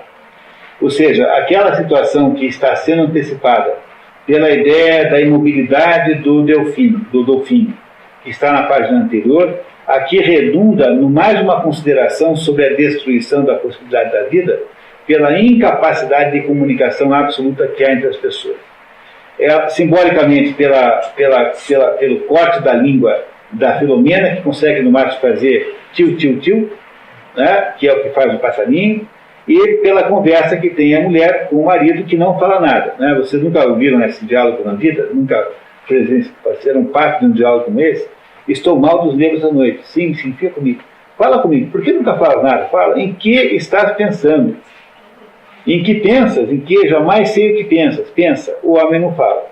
A Filomena teve a sua língua cortada, também não fala. Pia. E o homem não fala. Portanto, o que acontece aí como fenômeno associado à destruição e à desolação do mundo é a inviabilidade de comunicação entre as pessoas. Mais um fenômeno descrito aqui pelo nosso narrador. Penso que estamos no beco dos ratos, onde os mortos seus ossos deixaram. Pronto, o que é isso? É o território da morte. Esses dois versinhos sozinhos aí, né, são uma espécie de conclusão intermediária do narrador. Ele parou um pouquinho agora para concluir, falou assim: penso que estamos no beco dos ratos, onde os mortos deixaram seus ossos. Onde os mortos seus ossos deixaram. É uma espécie de descrição em poucas palavras do que ele está vendo em torno dele. Esse mundo casto que ele está analisando, com o qual ele se defronta, é uma espécie de império da morte, reino da morte. É isso que ele está vendo, território da morte. Que rumor é este? O vento sobrevoa. Que rumor é este agora? Que anda a fazer o vento lá fora? Nada, como sempre. Nada. Não sabes. Nada? Nada vês? Não recordas nada? O que significa isso, pessoal? Olha, essa é bem fácil. Esse pedacinho aqui é bem fácil. Do que eles estão falando? Do medo, mas que rumor é esse? O rumor é o quê? É uma inquietação fora, um barulho, uma movimentação. O vento sob a porta. Que rumor é esse agora? Que é que faz o vento lá fora? Nada, como sempre. Nesse mundo arrasado em que eles vivem, nada mais acontece. Não se fala, nada mais acontece, as coisas se paralisaram e se esterilizaram. Esse mundo que eles estão vivendo é o mundo da esterilidade. Nada vês, não recordas, nada. Nada existe. Tudo é inútil, tudo é sem sentido. Nada mais existe. Nada mais funciona, nada mais se movimenta, exceto a morte. Recordo-me daquelas pérolas que eram seus olhos. Estás ou não estás vivo? Nada existe em tua cabeça? Mas este rato shakespeariano, tão elegante, tão inteligente. Então, qual é o Hag? O que é a Hag aqui, né? Esse Hag aqui é de onde deve ter vindo a expressão reg, em última análise. Deve ser a mesma origem etimológica, embora esteja bom com S, com A. Reg aqui significa uma espécie de cantarola, de uma espécie de insistência. Qual é o Reg shakespeariano? É isso que ele já falou uma vez. Daquelas pérolas, recordo-me daquelas pérolas que eram seus olhos. Ou seja, está-se aqui falando apenas, está-se insistindo na instância da morte, que é aquilo que se instalou ali. É isso que está. Aqui nesse momento, a história então deriva para as mulheres falarem sobre o futuro que lhes aguarda. Essas mulheres que esperam que os homens voltem da guerra, ou seja, as mulheres que têm esperança, a última esperança que ficou, de poder reconstituir as suas vidas. E agora, vamos ver o que acontece. As mulheres estão esperando ansiosamente os seus maridos. Que farei agora? Que farei? Sairei às pressas, assim como estou, e andarei pelas ruas com meu cabelo em desalinho. Que faremos amanhã? Que faremos jamais? O banho quente às 10. De casa de chova, um carro às 4. Fechado. E jogaremos uma partida de xadrez, apertando olhos sem pálpebras, à espera de uma batida no ponto. Olha que maravilha isso. Apertando olhos sem pálpebras. O que são olhos sem pálpebras? São olhos que não dormem. São olhos que não fecham, portanto não dormem, à espera de uma batida na porta. Quem é que é batido na porta? À espera da volta do marido que volta da guerra. Mas no fundo, por extensão, não é apenas isso. É a espera de que alguma coisa aconteça de novo. Alguma coisa possa recuperar aquele clima de absoluta inviabilidade geral de tudo, que é aquela situação que se vive mesmo depois do início dessa primavera fria, dessa primavera morta. É isso que essas mulheres estão dizendo, que não conseguem fechar o olho à espera de alguma coisa que vai acontecer. É claro que aqui a conversa é em torno dos maridos, né? Mas simbolicamente é muito maior do que isso. Espera-se muito mais do que isso. Reparem agora o que vai se dizer do Alberto aqui. Quando o marido de Lil deu baixa, eu disse, não sabia então medir minhas palavras.